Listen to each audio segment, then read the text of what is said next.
currently they're in, they're not out. They come out if you have infection, right? But you want to make room for your torso, for your lungs. Okay, now here's the tricky part. You want to keep straight arms, but you want to go back with straight arms, but you want to take room as you need it. You don't want to bend your elbows. No, you don't want to bend your elbows. You don't want to bend your elbows. Straight arms. So take more room. Yes. And then go back. Good. Wiggle your fingers. So if you try to go fast and it's too short, you can actually tear your rotator cuff. So, I mean, that would heal, but you don't want to do that. So you want to take enough room. You feel the tension, but you can move easily, yeah? Inhale, back. Chest comes forward. Chest has to come forward. Even when you come up this way, chest first, yeah. Inhale, chest. See my chest from the side. Chest, legs strong, yeah. And back up. And down. Wiggle your fingers again. Okay, now take your feet, a little wider than hips width, and take the strap up above your head and start to just move back and forth. Move, bend your elbows, bend your knees like you're doing a dance, like you're John Travolta, you know? You know, he was just so smooth, yeah? Okay, so take it wide. Now take the right hand down to your right foot, look up to the left. Pull your belly in, breathe. Use your belly though. You don't want your belly to be loose here, it'll pull your back. So pull the belly in, jaw soft. Look up to the left, get long on the left side, back up. Twist and twist. Twist to the right, twist to the left. Yeah. So you're like a weather vane, yeah? East, west, north, south. And then come back up. And now casually, go down to the right, go down to the left. Work out any kinks that you might have. Take your seat out, move around a little bit, make it organic. Yeah, yeah, sure, move, yeah, good. And then take the strap out, take it back. Great. Okay, now we can put the strap down for a while. So now let's take the arms up, palms facing each other. Palms facing each other. Bring your feet, bring them together this time. See if you can get them to touch. And squeeze your knees toward each other and your thighs toward each other and lift up. Get strength from your legs and jaw soft. So when you tighten your body, you want to be aware of that. And lift the elbows up and twist a little bit. Breathe and breathe. And breathe, breathe. So now, try to get your inner arm next to your ears. Straight arms. Takes work. Palms facing each other. You can bring them together like this, or you can bring the fingers together and bring the thumbs out. Palms have to face like you're going to clap. Yes. So now look at your thumbs and push your hands together. Push, push. Push them together. You can lower first and then come up. Yeah, push. Get the bend out of the elbows. Push up. Okay, great. Take your arms down. Now take your feet apart. Slide your hands down your legs. Let the blood now flow into your hands and your arms. Drop your head and breathe. Inhaling and exhaling. Look to the left. Look to the right. Yeah. Look to the left and look to the right. Inhaling and exhaling. Now walk your hands up your legs. Ooh, put your hands on your hips. Good. And look to the left and right again. Left and right. Okay. We're going to do something called camel pose. And if, I think most people would do better with maybe a blanket under their knees, maybe doubling the mat. So I'll show you. We're going to come down on our knees. Find what it looks like, or I'll show you from the side really what it looks like. That's probably best. Sometimes hard to show. Okay, so this pose, you start off like this with your hands on your hips. And you bring the pubic bone forward and the belly button forward. Tops of my feet are down. I'm pushing my toenails to the floor, actually. So really working there. And tilt back. Now, some of you can just do this. Some of you can touch your heels. But not, you have to know if you can do that or not. But the secret to this is you have to lift your chest or you're not going to have the room. And so if some of you want blocks by the side of your feet, you can have a block at the right foot and the left, and then you can reach down to the blocks. They're higher. But you want to start off with this opening up. This is opening up. Yeah. Yeah. And sometimes people just do this for a while because it's the quads. These are getting long. So then you can lean back if you can. Yeah? And you keep this coming up. The chest has to lift. Then the head goes back. Yes? So let's see how you're doing, and we can get a block too. We can get a block. Yeah. So lift the chest, use your legs are strong, buttocks strong, thighs strong. Don't stay long if it feels, so you'd want to take them back by your feet, so and that's probably too thick, because it raises you up too high, and then you're reaching back farther. So just one layer, yeah. Mm-hmm. Yeah. Okay, now tops of your feet flat, tops of the feet flat. Like these toes? Yeah. Rah.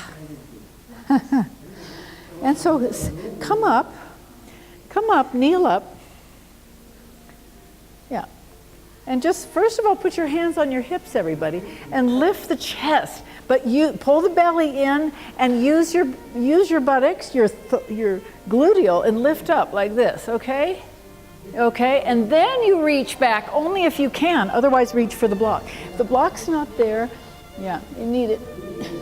So here, the blanket is too, you need to really have a thin, the blanket is, you have minimal blanket only for your knees, yes.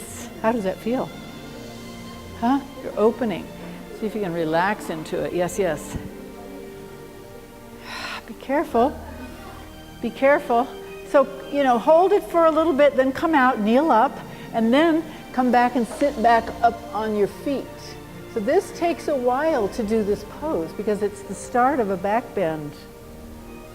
It's called camel. And sometimes it's done at the wall.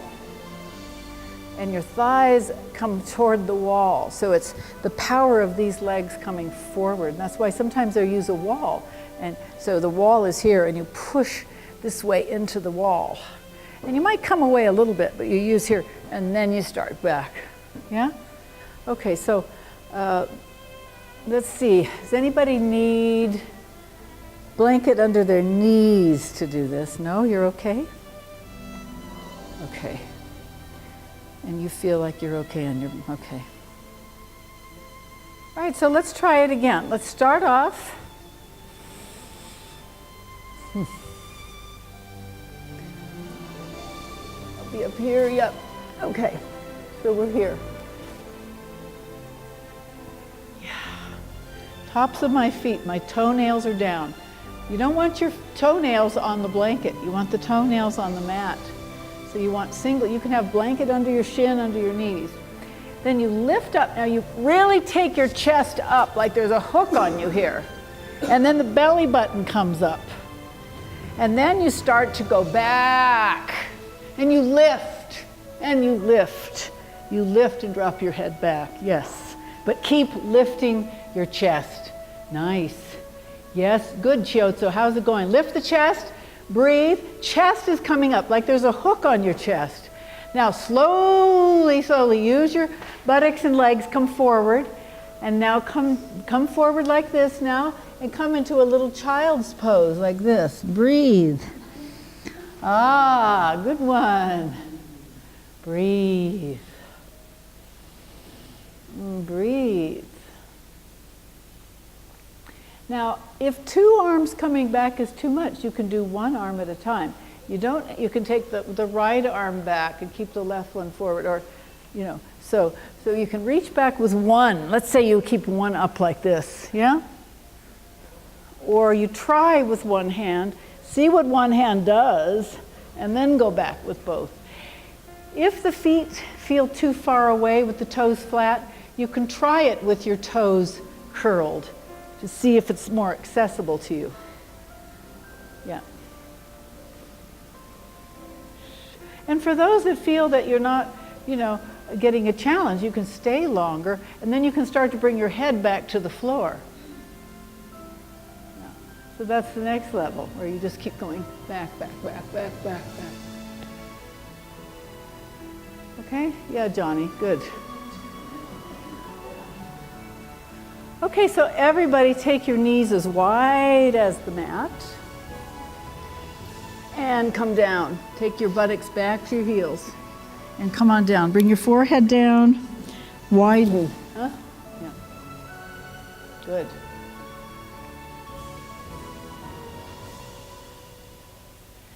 So it's very energizing to open up your chest. Even if you feel a little tired afterward, you'll notice later you get this surge of energy from all of the energy that you receive from opening up. You get a lot of energy this way.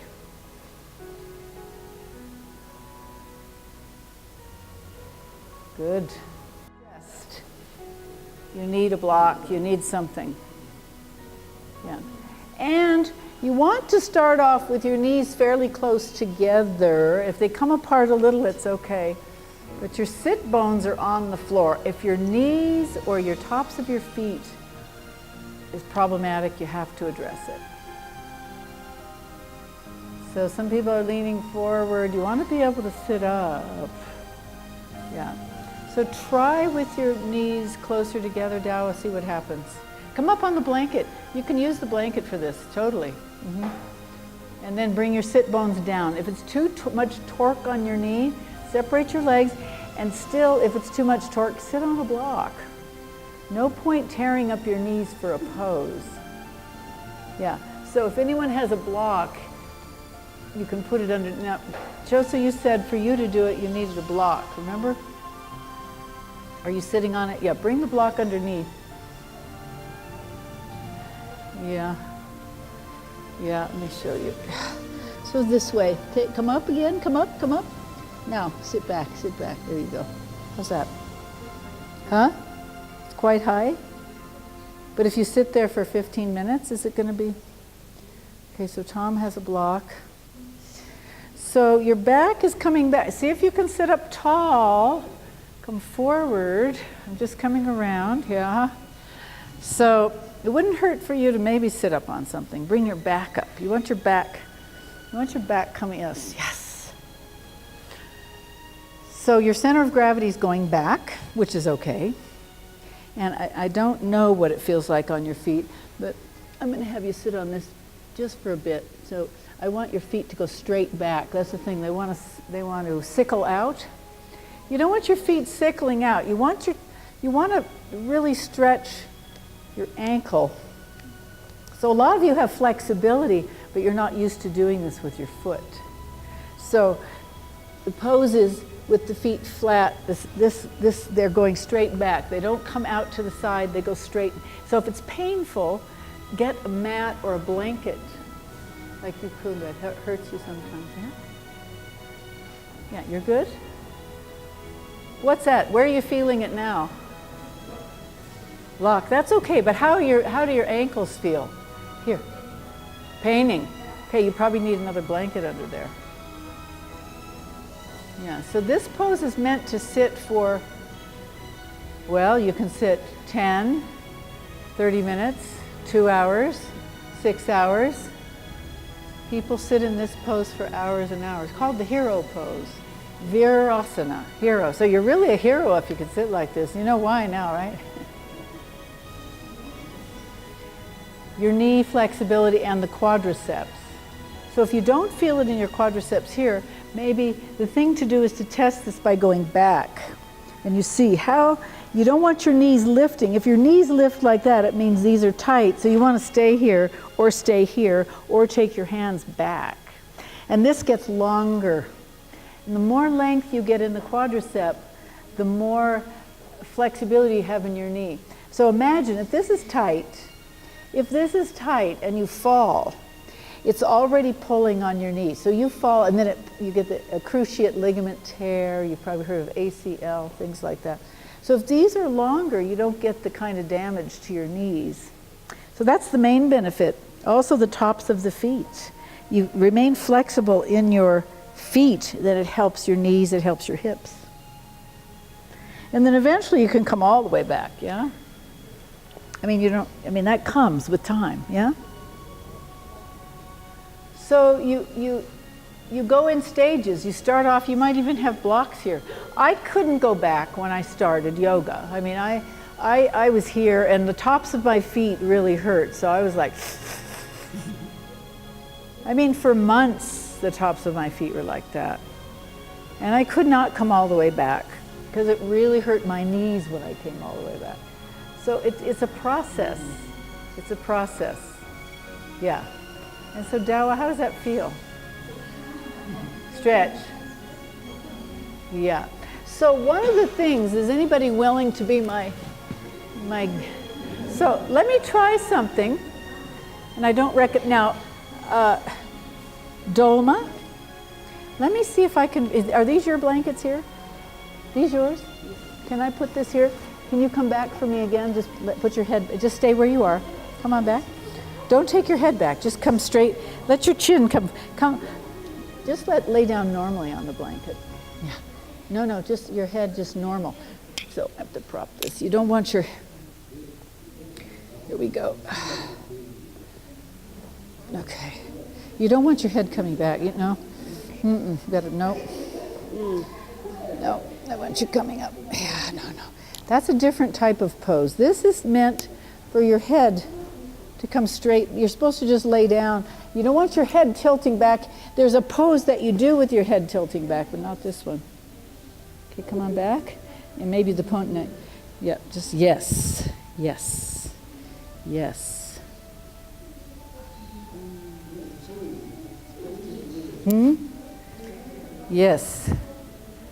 So people are, there is a pose where you take your head back, but this is meant to be straight like this.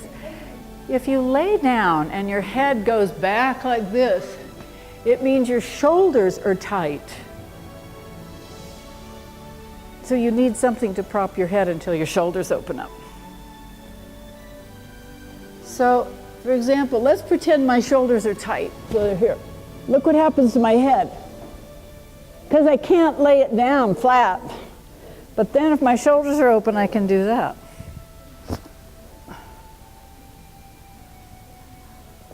Does that make sense, Dolma? Okay. Okay, so I'm going to come over to you, Dolma. How are you doing? So tell me what this feels like if I do this. I'm going to artificially lengthen her quadriceps, and this usually feels good.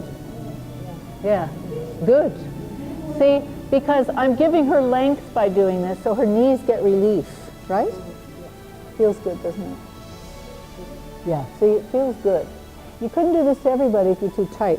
See, her quadriceps are tight, and I'm pushing down, which gives artificial length. It's like leaning on a clothesline, and it stretches it.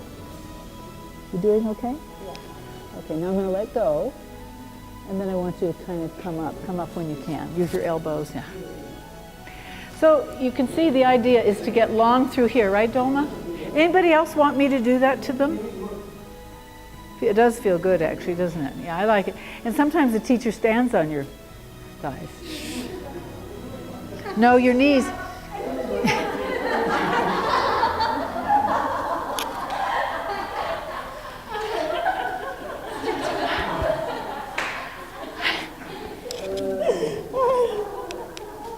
That's okay. So we didn't have to call 911. I was able to do it. 101. It's 101 here, is that what it is? Okay, so let's do a standing pose. Let's do something that's a little more challenging. Okay. Forward, come down. Now look at your left toes. You want them straight ahead. And you want the left foot over toward the left side of the mat. Not all the way to the edge, but you don't want your foot in the middle. You want it over to the left. Yeah. And you don't want to be on the blanket. You want to be on the mat. If you need a blanket for your knee, you could put it across here, but you don't want blanket on the whole mat.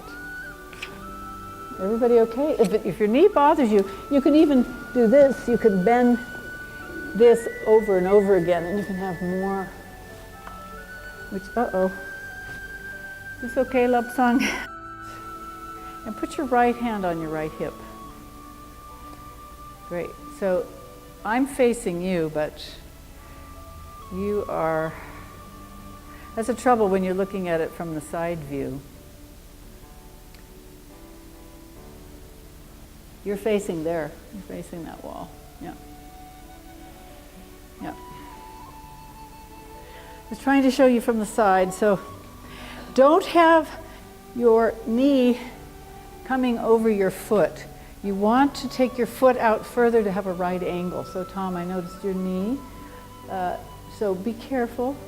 Dolma, you want to take the foot out further and have a right angle between your shin and your foot. You don't want, you can do this if you're flexible. This isn't the object to bring the knee over. You want to have the knee over the ankle, yeah, for safety's sake. Yeah. Because people can hurt their knee doing this.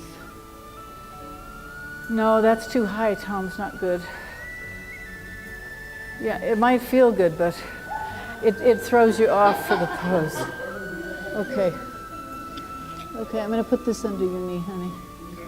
All right, yeah, let's put that there, yeah.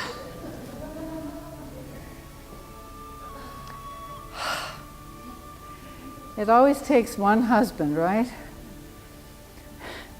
Like I have a yoga teacher who said, her biggest yoga pose are her family. Does everybody understand that? Some of your biggest yoga poses are going to be your kids, your husband, your mother, your father, right? Okay. So you're leaning onto the left and you're looking out to the right, okay? All of you looking toward the right. Okay, you're going to take the back foot and you're going to come up on the back foot. So I'll show you from here. You're going to come up like this, and you're going to lean here, and your chest is facing the congra valley, right? And take your arm up. Ah, and stay there. I'm going to check you out. Nice. So you can turn your palm out. Yes. Turn the palm up, bottom palm, turn it up. Yeah. So if you're real flexible, you can make your thigh parallel to the floor. This standing leg, left leg can come. So you want to be up? Yes. Yeah. So it's not how low you can get. It's trying to keep your back like, yeah. So come against me here and fall into me. Yeah. There you go. Nice one. So try to hold that if you can. If not, it's okay. Okay, now, as though someone was pulling you up with your right arm, come on up. Woo! Now, let your feet face the conga valley and fall forward. Let your feet face the conga valley and fall forward. Yeah, and you know, if your head doesn't touch, it's okay. If it does, fine. But you can put a block under your head. Put a block under your head, yes. Yes. And the legs can be straight. You're trying to keep the legs straight, but you can bend them slightly if you need to. Yes. Yes, and bring your fingertips to your toe line. Bring your fingertips back to your toe line. So you bring your fingertips, here I'll show you. You see where my toes are here? So I bring my fingertips back to line up with my toes. Bring your fingertips to line up with your toes. So it's a wrist stretch. And you have a bend in your elbows. Yes? And now walk your hands a little bit out in front of you. Walk, walk. If you have a long way to go, you can come on out. There you go. Good, Chucky. You can come out. Now inhale, everybody look up. Exhale, drop your head back, and now push back into your heels. Like it's a wide leg downward dog. So you're going to inhale, come up on your toes, And exhale, push into your heels and come back. And inhale, come up on your toes. Yes, and look up. Exhale, back. Inhale, come up on your toes and exhale back. Drop your head. Yes. Push back. Now walk your hands back and line them up with your toes again. And use a block under your head, or if your head comes to the floor, that's fine. Breathe. And breathe. And breathe. And walk your hands out in front. And walk your feet behind. And walk your hands to your feet. Put your hands on your ankles. Drop your head. With your head dropped, walk your hands up your legs. Woo, come all the way up. And breathe. Mission accomplished. And shake the right. And shake. Uh-oh. Shake the left. Shake the left. Shake the right. Getting too wild in here. Dropping the microphone. Okay. Huh? I think it's okay. I think it's all right. Okay. All right, so we're going to do the other side, right? We have two sides to do. Okay. So let's take the right foot forward. Take the right foot forward. And the left foot back. Start off with your left knee down. Put your right hand across your right leg. Put your left hand on your left hip. And so you're facing the kitchen over there. Yeah. So you want your foot on the sticky mat. So roll your blanket back a little bit, Johnny, so your foot isn't on the blanket. You don't want your foot on the blanket. Just roll the blanket back so your foot is on the mat. Just it sticks better. Pull. Yeah.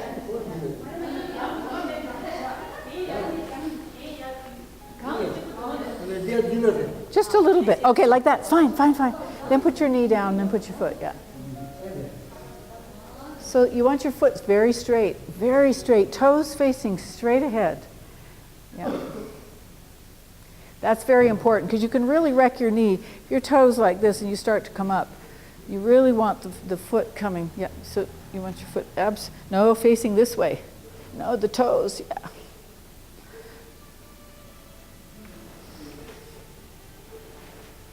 Okay, right hand on the right. Now, the hard part here is to turn your foot and start to lift up.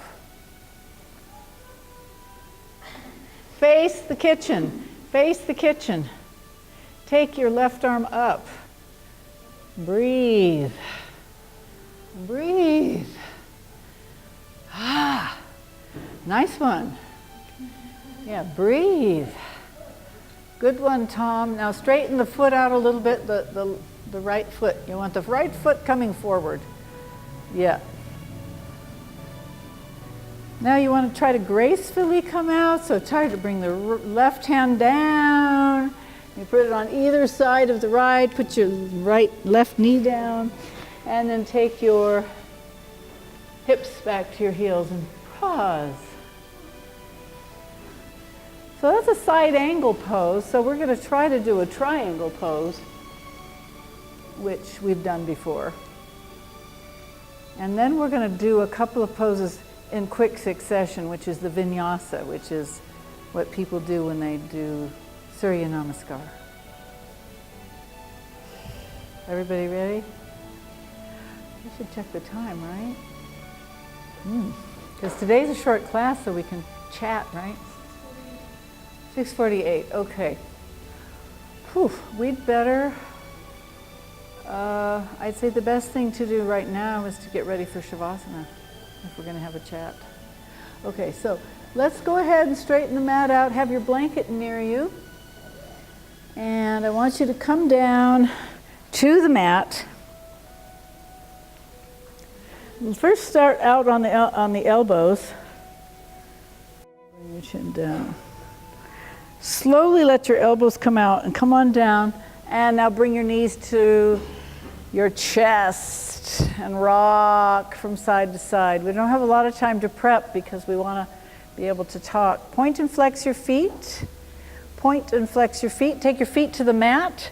Straighten out your clothes underneath you. Turn your palms to face the ceiling. Take your blanket now, everybody, to cover up. We got to cover up. Blanket, blanket. Close your eyes. Put your blanket on. Slide the right leg down. Left leg down. Let your feet fall away from each other. Close your eyes and go into Shavasana.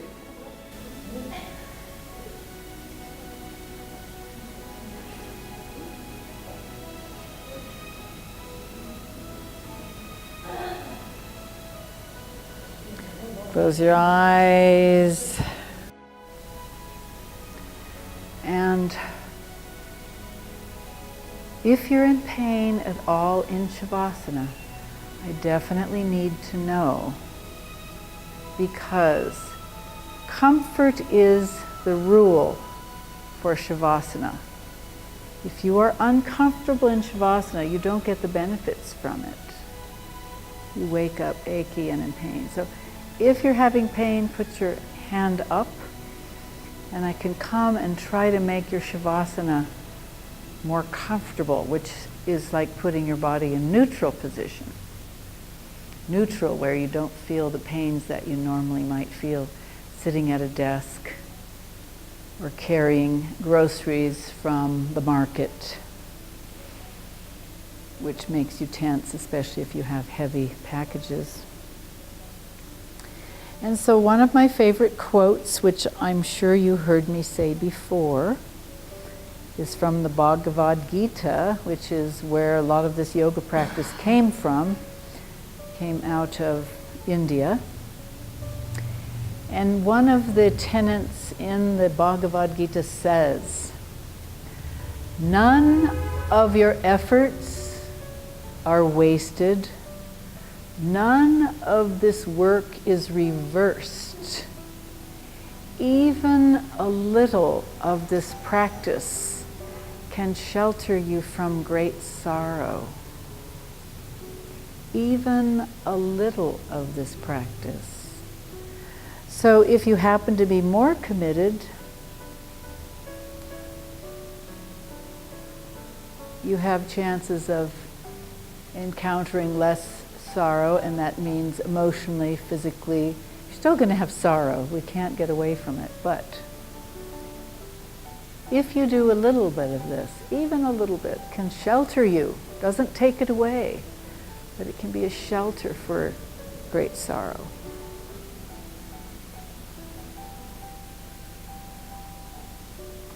Breathe. I'm going to ring the bell once. And at the end of the sound of the bell, you may bend your left leg and roll onto your right side. So just listen to the very end of the sound, and then you can turn to your right.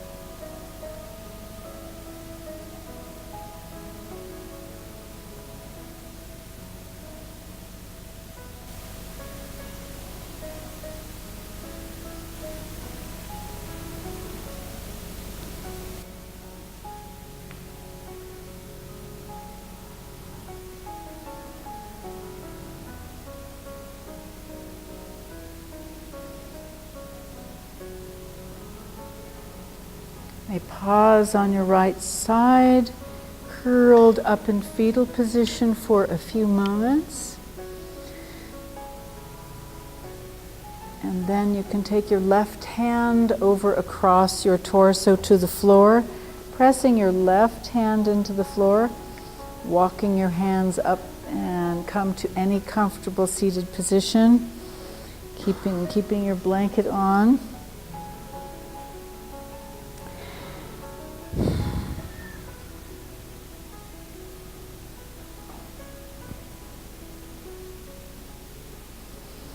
And you can bow your head to your heart. Bow your head to your heart. Honoring your heart center, mentally thanking everyone for being here today.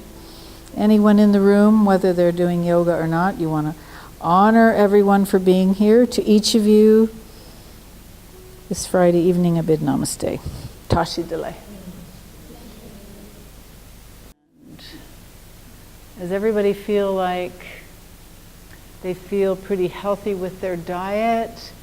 Do they feel like you don't want to change how you eat, or do you like the way that you're eating? And maybe you can share.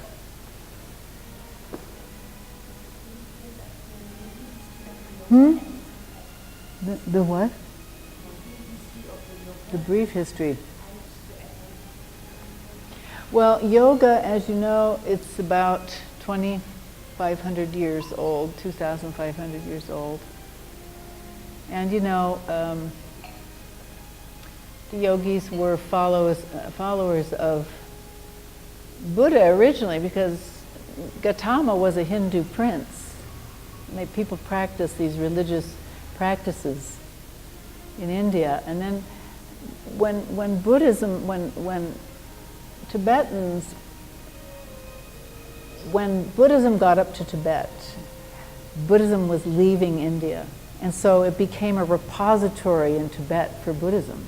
They actually, the most pure form of Buddhism you can get today is with Tibetans, because they kept very accurate books, not actually books, but oral histories. They passed them down.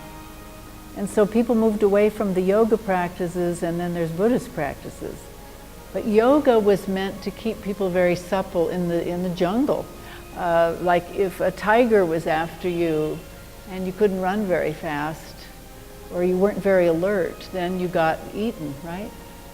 So a system of poses that would keep you supple instead of getting arthritis. Poses where you could be alert were developed in the Hindu tradition, came out of Hinduism. Then it left Hinduism, and yoga is not done only by Hindus today. Yoga is done by everybody, because they saw the benefits of what this practice was. And interestingly, it was predicted by an Indian man called Mr. Iyengar, who was from Pune, India. He brought it to the United States. And he said, yoga will not become widespread until it goes west. And now you've seen it exploded in the West, yoga centers, yoga clothes, yoga, because yoga wasn't done in India for a long time, only among the Brahmins. It wasn't done by regular people. And now it's, well, I haven't been anywhere where people aren't doing some form of yoga. And so the history of it is that it's very old, and it never left. And so these poses, these system of poses, there's about 100, well, there's many poses, 100 or more, but those weren't described in the Vedas. Basic poses were described in the Vedas. Shavasana, standing pose, mountain pose, triangle, some of the standing poses, but all the fancy stuff they do now, they've all evolved because people got more involved with their physical self, and they wanted more and more. So you see these extreme things that people do now. Now the yogis in the caves used to do those things, you know, play with, you see them, they're cave paintings where they show yoga poses. So some of them have been doing extreme yoga for a long time, but not most people. But now young people who like gymnastics, there's a lot of young people who like gymnastics. They're taking yoga on as being a gymnastic exercise, which is, in my view, very sad, because it has a very deep spiritual tradition. And it's more than just jumping around and feeling good and being able to be flexible. It's giving tradition a bow, that people carried this forward. And the feeling was, if you could stay flexible, you could meditate for a longer amount of time. You could sit in meditation if your body wasn't hurting. And the limitation was that your body would hurt. And so how were they going to teach people how not to have pain in their knees, pain in their hips. It was to develop these poses. And then, you know, the really advanced yogis sit there 20, 30 hours without moving because they feel great. Now, that's not our goal necessarily to sit in 30 hours of meditation. But sometimes doing a half hour can hurt depending on what's going on in your life. So the more of it you do, just even in your own life, the more freedom you're going to have. You'll have freedom physically. If you have physical freedom, you usually have a little more mental freedom. If you're not feeling good, it's really hard to have mental freedom. There are special people who do have a lot of physical pain, and they're miraculously happy people. But not too many. Most people who don't feel good, they're not real joyful, for the most part. So here you are, sitting here in class doing a little yoga. That's a brief history. I mean, it's a very detailed history, but there's no point in going into it unless you want to study the chapters. I mean, if you wanted each week to do a chapter, we could. It's very detailed because a lot of it has to do with nonviolence. One of the first precepts is nonviolence. Do no harm. And of course that comes into the question of diet. Most of us were raised with meat. And that whole ahimsa, it's called ahimsa, do no harm. It's been forgotten, but it's coming back. People are saying, wow, these forgotten principles for our convenience have been put aside. And we're looking at it more closely again, and the yoga community is doing it. So not every person who does yoga is vegan or vegetarian, but a larger percentage are moving in that direction because they say, can I really do the yoga principles and cause harm? So that's one of the real big tenets of yoga. And so, you know, your body, you know, in the old Christian tradition, they say your body is a temple. And it's very similar in most religions, is that you treat your body like it's a special being. And yoga is part of that. It's to increase your ability to be special in your body. Because it's the only vehicle we have. It's the only way we have to move around, is this. And it dies. So that's a start, but that doesn't address the greater question of what we should eat, how we can feel like we don't have pain in our bodies. That's the main thing. So what do you think, Johnny? Johnny appears like he really doesn't have any pain in his body. You know? He's very flexible. And he's a happy man. Yeah. Yes. No. No, thank you.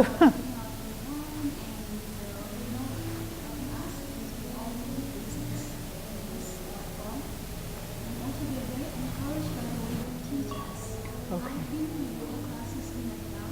Yes.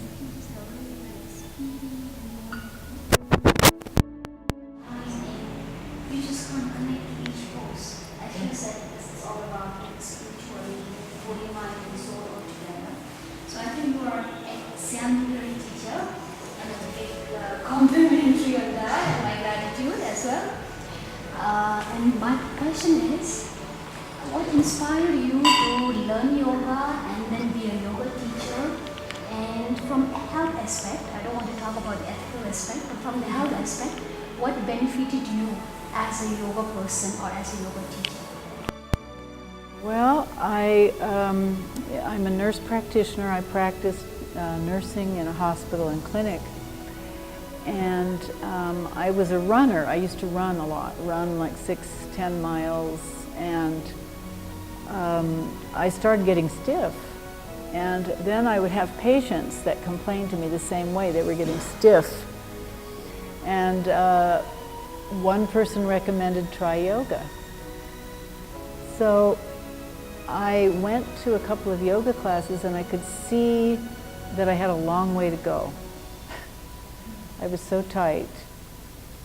But the teacher that I had, one of my first teachers who was my serious teacher, I'd been exposed in college, but it never really took. I didn't keep going back. I'd go to a class and I'd, oh, that's interesting. And then I still ate junk food and I still, wasn't really into my health. But this teacher, she was probably almost 70 and she moved like she was 15. And I was in my late 20s and I said, wow, she's 40 some years older than me and she's moving so well. And she was such a kind person. I said, wow, I really think I should study this a little harder. And it turned out, lo and behold, I had no clue. She moved with such gracefulness and she was a marathon runner. I never ran marathons. And she was 70 years old. And her name was Violet. Violet, the color violet, that was her name. And this was in Morgantown, West Virginia, which is really an outback in the United States. It's they call the people from this area hillbillies. Have you heard of hillbillies? Never heard of hillbillies, yeah. They call people who live in this part of the United States, they live in the coal country, so they do coal mining for a living. So it's very shut off from a lot of things. So Violet would encourage all these people. They had lost a lot of their teeth.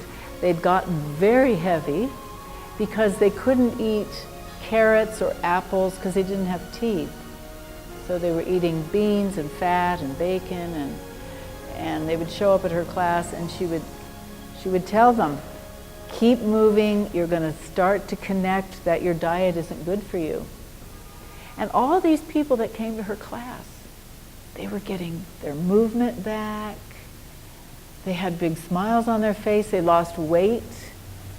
Simply coming to her class, changing their diet a little bit, and doing yoga. So she was my inspiration. And so at work, I had patients who took medicine, but they weren't getting better. So I would say, if you could do these 3 poses, would you promise me the next 2 weeks you could do these 3 yoga poses? And the patient would say yes. And when they came back to me, they said, I feel so much better. I'm doing just this. I had people do triangle, a modified version of triangle at the wall. Everyone I gave a little yoga to had better outcomes. They were getting better. And if they came in with elbow or arm or knee, they would take pain medicine or something for inflammation, but they weren't getting better. But when they did yoga, they did. So I started incorporating yoga when I saw people in the clinic. And then I had the opportunity to start my own yoga center. So my patients, I would see them in clinic. I'd say, well, I see you in the yoga center tonight. And then they would come to me about their medical problems, but then I saw them in yoga. So I got to know them very well. And I decided I'd better go get proper training. So I went to a yoga master and I took several months of training and got a preliminary certificate. And then you work under somebody for a while and then you get a certificate to teach yoga, Hatha yoga. They call it Hatha yoga. You've probably heard of Hatha yoga? H-A-T-H-A, Hatha. It means body, your body yoga. So there's breathing yoga, there's Kundalini yoga, which is the breath. Hatha yoga is the body. There's karma yoga, which is doing service for people. Many really different types of yoga included in the whole yoga picture. But Hatha yoga is what I worked with when people were ill. And so I got certified and I met all these wonderful teachers that encouraged me, and they said, not enough medical people are doing yoga. And a lot of doctors, they thought I was kidding. Oh, you're going to do that yoga? Oh, God. Okay, they'd give me some room somewhere in the back of the hospital, say, okay, you can have that room back there to do your yoga. It would be some room with, no mats or anything. But I'd say, okay, let's go and meet and do yoga. And then finally people wanted to come, and the hospital started saying, oh, wow, people really like this. Maybe I'll give you a bigger space. So it grew from there. And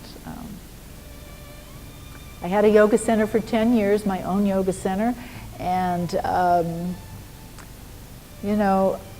it was so fulfilling to watch a lot of healing take place and people feeling better. It was better than giving people a pill. And that's what I did. I wrote prescriptions for people. But then I didn't have to write as many prescriptions. I mean, some prescriptions you have to write. There are some things people need, high blood pressure, whatever. But other types for pain, and a lot of people for diabetes, for example, you can change your diet. You don't have to take sugar pills. And people got used to that. And of course, the drug companies love you to take pills because they make money. I know I sound cynical. I'm not against medication. I'm not against surgery, but I think there's a lot of things we're born with that we can tap with yoga. And you keep discovering it, and you keep discovering, and you just get stronger and more healthy. It's a process. So I had to give up junk food. I used to smoke when I was younger. Terrible, right? Mm-hmm. I mean, if you smoke and you do yoga, that's very foolish because you need your lungs. I had yoga students who smoked, and I would say, oh no, because I didn't do yoga and smoke. I smoked before that. So I didn't take care of my health when I was very young, but then as I got into my practice with my patients and I saw what was working, they were getting better, I was getting better. It was like a feedback loop. And so then I started, learning a lot about diet, because I would meet with other yoga groups, international yoga groups, who were coming in from Europe and Asia and Thailand, talking about diet. And that's kind of where we are now, is how do we maintain a healthy diet when we're hungry? That's a good question. How do you do it when you're starving, So maybe some of you can offer some suggestions what you do here when you're hungry. I mean, I used to reach for potato chips. But then if I put on weight, it hurts my knees when I do yoga, and I had to teach yoga. So anytime I would put weight on and teach yoga, I can't do this because I can't demonstrate now because my knee is tight, because I've gained 5 pounds. Metabolism works. So if you put on muscle, any food that you take in, it burns faster, it's more efficient. So people who are muscular have more efficient bodies. People who have more adipose, fat tissue, not much muscle, just slower metabolism, not as efficient. So how do you get muscle? Well, part of it's walking, part of it's yoga, and part of it's cutting back so that you can get in touch with your tone. When you have a lot of weight on, it's hard to get in touch with so it's not a big request for everyone to get skinny, but it is, you decide for yourself. Because I know very heavy yoga teachers who are very flexible, and they learn to be flexible, and there's not a problem because they've worked with their body and they're comfortable with their weight. But if you're not comfortable with your weight, then you have to decide, well, what's the next thing that I do?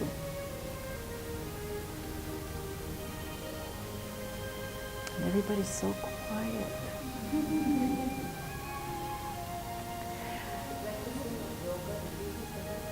It does. But the trick is you can't go home people used to think, oh, I exercised tonight. Now I can treat myself to ice cream. And then they go to sleep. And so all those calories aren't getting burned, and you have extra calories. So the more, if you take in more calories than your body uses, guess what? It gets stored as what? Sugar in your body. If you don't have enough exercise for the amount you take in, it gets stored as fat. So any extra calories that you take, they get stored. We need fat storage. I'm not saying we don't need fat storage. But some people have too much fat storage. So when you go home from an exercise, you be conscious of what you eat. You have not a whole bunch of white rice. Most of you are eating white rice, have a little bit. But have lots of vegetables. Now, you don't have a lot of salads here in India. You have cucumbers, you have carrots, tomatoes, onions. Maybe if you don't like those things, you have to find a way to eat things that are like apples you can eat raw. Broccoli sometimes, depending on how organic it is. But broccoli's wonderful, squash, zucchini, all of those things, if you're really hungry, and cabbage is excellent, excellent. You could eat a whole head of cabbage and you're not going to gain weight. And it'll move through you. So if you're starving, you could saute up a bunch of cabbage and put a little on there and have a little bit of rice, a lot of cabbage. If you don't have other veggies, you can add things to the cabbage, of course. Those are kind of tricks if you're just starving. And of course, everybody reaches for cookies and chips sometimes. But you do it less if you're practicing yoga because you start being aware. Oh, that's right, I'm trying to... Yoga makes you very aware. And if you haven't practiced for a long time, you'll notice that it will make you aware of everything around you. Because you realize how connected. You're just connected to everything.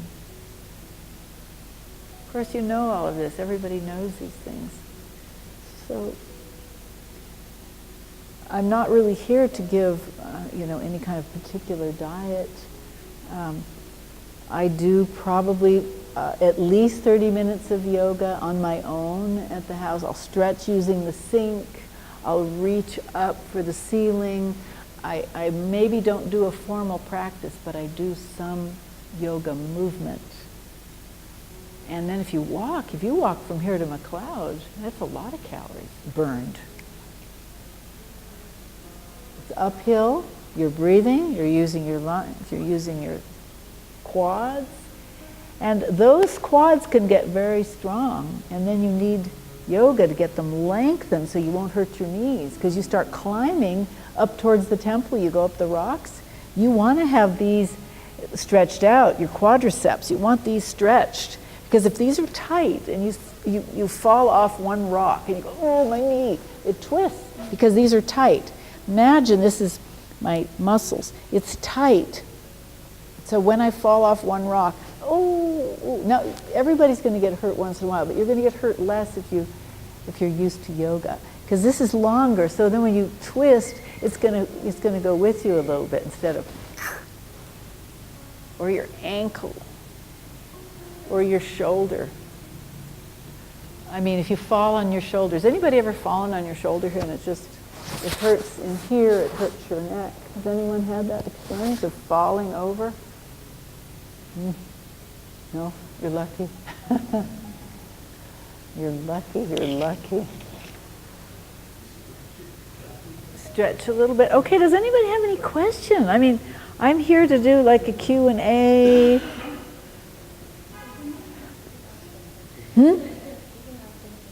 And you can ask Tom, you can ask Dr. Lambert here. He's here to help you. What's the difference between running and doing yoga? Running is extremely good aerobic exercise. It doesn't provide a lot of stretching. It provides a lot of increased tone. So it's a wonderful way to get tone and strength, but you don't remain flexible. So if you run and if you do gymnastics, you get strong, but you're not flexible. If you do too much yoga and not enough movement, you're going to be flexible but not strong.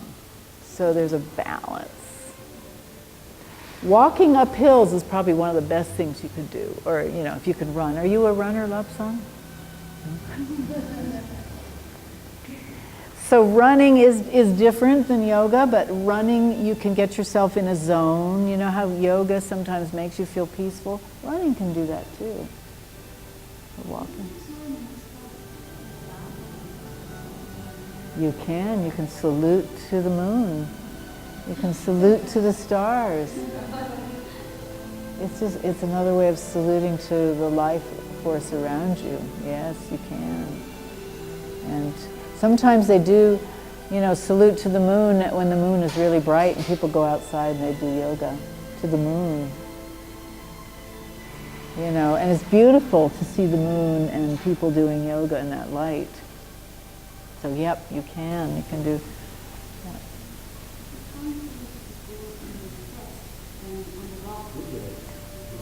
No, it's not harmful, but you have to be very mindful.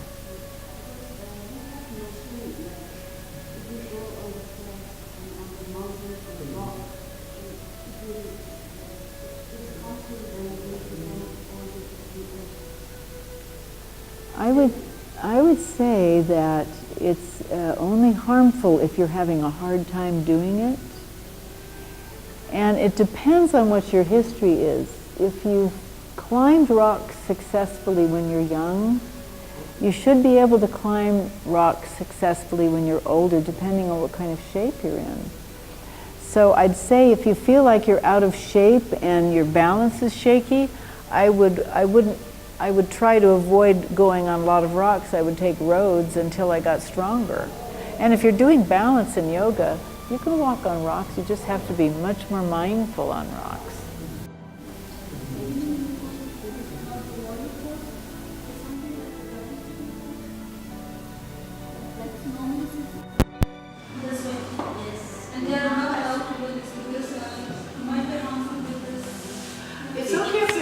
Straight back. Yeah, you're talking about sickling the feet like this.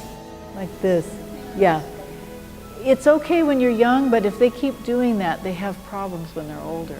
So that's why the yoga alignment is so big, that you have things lined up.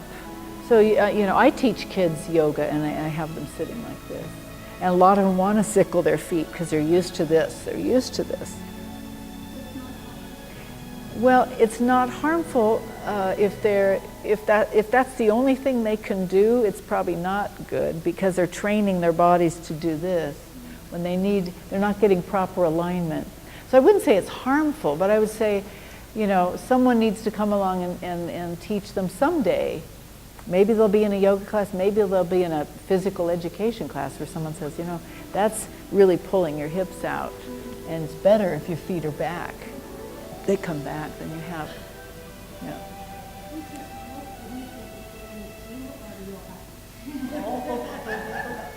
Good question. If you can do both, you're in great shape. If you do one, you get very strong, but you're not flexible. But you have great tone and you look really healthy. So I would say that purely one, if you stay with yoga and you start moving into a fast-paced yoga, which is safe if you move into it. We'll do a little bit of it here. I'm not going to do an advanced yoga course. I'm not really an advanced practitioner, although I have practiced with advanced people. But yoga, if you're young and you understand the principles, you can move fast and you get as much calorie burn as you do with running. Have you ever seen on YouTube the vinyasa fast Surya Namaskar? We'll do samples of it here. Well, we'll do Surya Namaskar and then we'll move into one pose, breathe, move into the next pose, and you can see it's like running up a hill. You get tired, you need to break, and then eventually you don't need to. You can jump back, you get more flexible, but I would say that takes a while. So I would say if you can walk and do yoga, and maybe some of you run, but they're going to put a gym in here, I think. They're going to have machines up here. And I think they're great for your muscle tone. There's nothing probably more efficient than lifting weights to get muscle tone. And they're going to have them here. They're going to have, this room probably won't be a yoga room. It's going to be for the community. They're going to make this into a gym. And so you can all come up and learn. Have you been to the gym? I think you'd like it. At first, I thought gyms were weird, but I see miracles coming out of the gym. For example, there's older people who lose their ability to get up off of a couch. because of their quadriceps. These get weak, and when they sit low on a couch or on a toilet, they can't get up. They need someone to help them up. So they did a study where they had people come in and teach them yoga, how to strengthen these. Like the one we do where we come to the wall here like this. So they had them all doing this, and they were between probably 80 and 93, the group. And they did this, and they were, but lo and behold, they could get themselves out of the chair, off the couch, and off the toilet because they got strength back here. So if you lose strength here, then it goes down into your feet, and then you'll see people, their feet get stiff, and people walk like, you see them, they walk like this, don't they?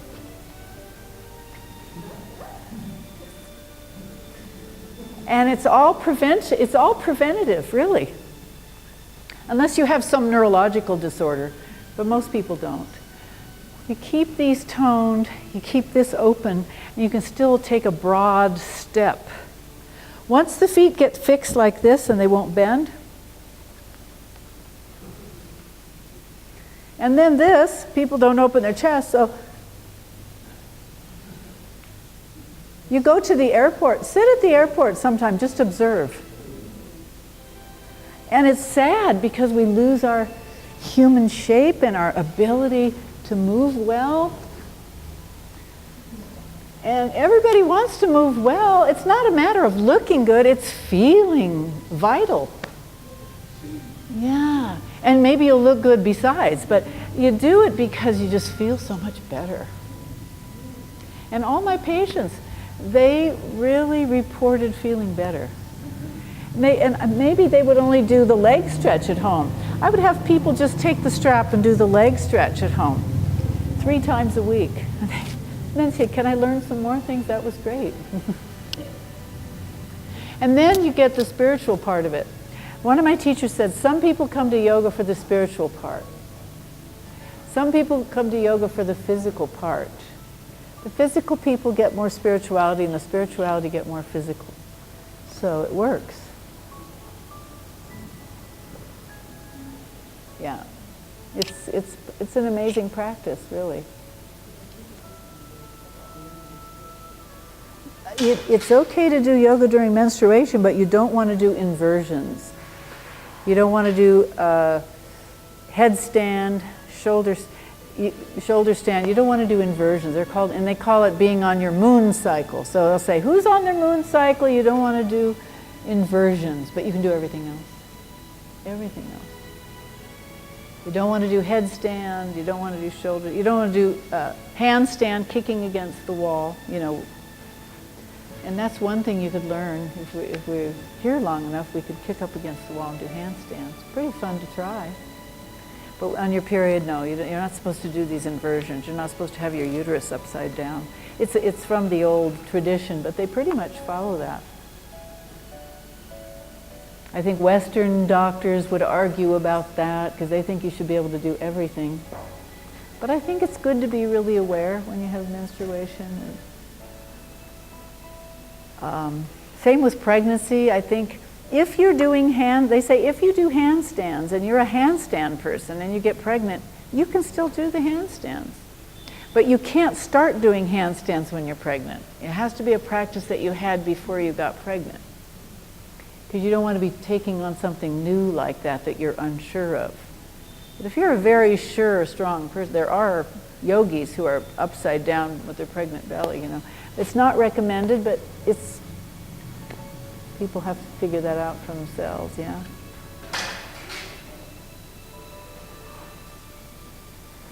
I mean, I'm sure if you have questions, and if I don't have the answer, I can get you. I have lots of resources, so sometimes I don't know everything. You know that. To relieve gastritis, yes, there are. And twists.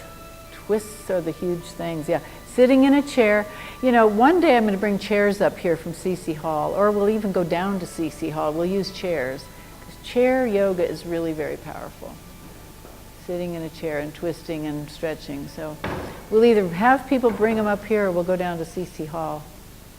And we'll use chairs, and you'll see what you can do for gastritis or gas, or, yeah. And you know, we have classes at home where we just tell people if they, you know, people come in gassy, and then they're like this, and you have them stick their, and with about 15 minutes,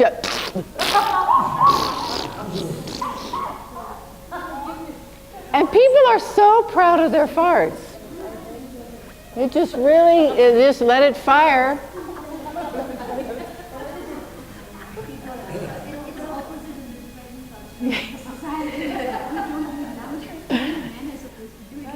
Well, I certainly didn't grow. I didn't grow up in a culture where everybody just farted.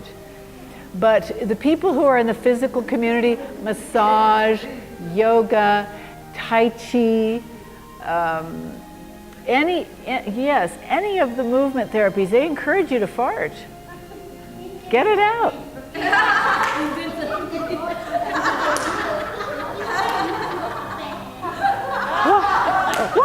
What?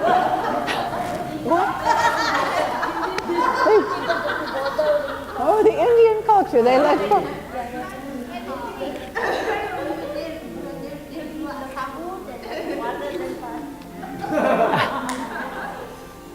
Well, it'd be very interesting to look at the studies and see, you know, how much gastric history the population has versus people that aren't allowed to fart. Because burping is another thing, people. Yeah, not supposed to, you know, and there are polite ways. I mean, you know, if you're in a big room and you know you're real gassy, but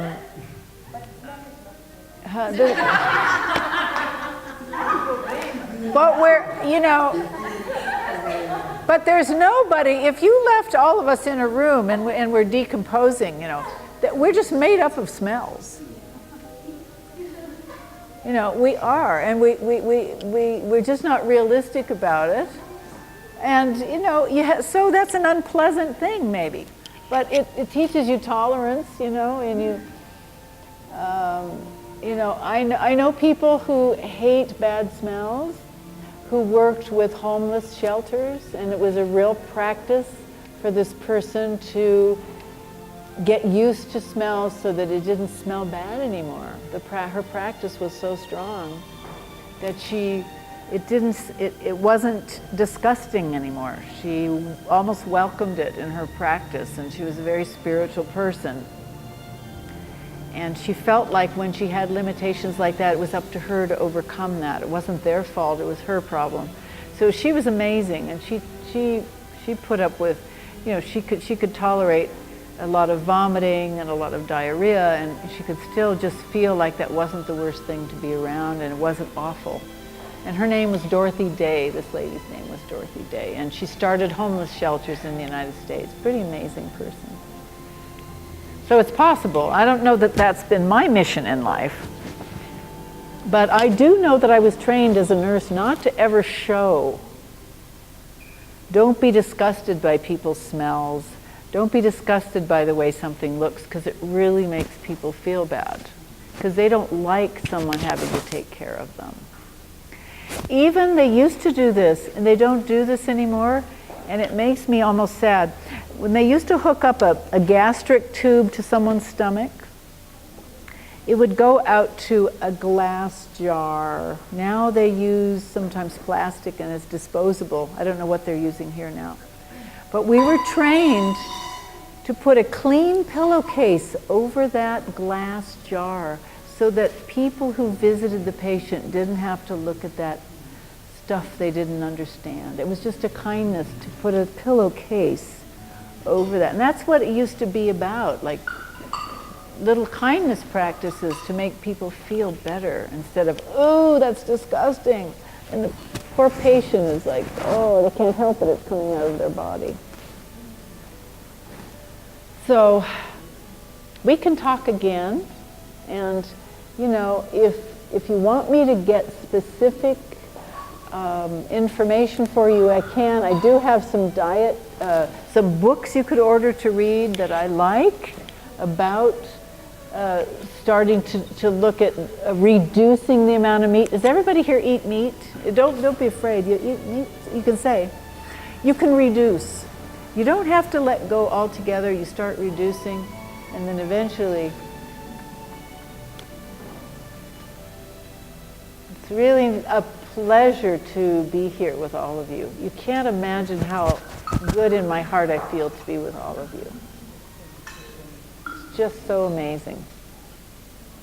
And thank you for the opportunity to be here.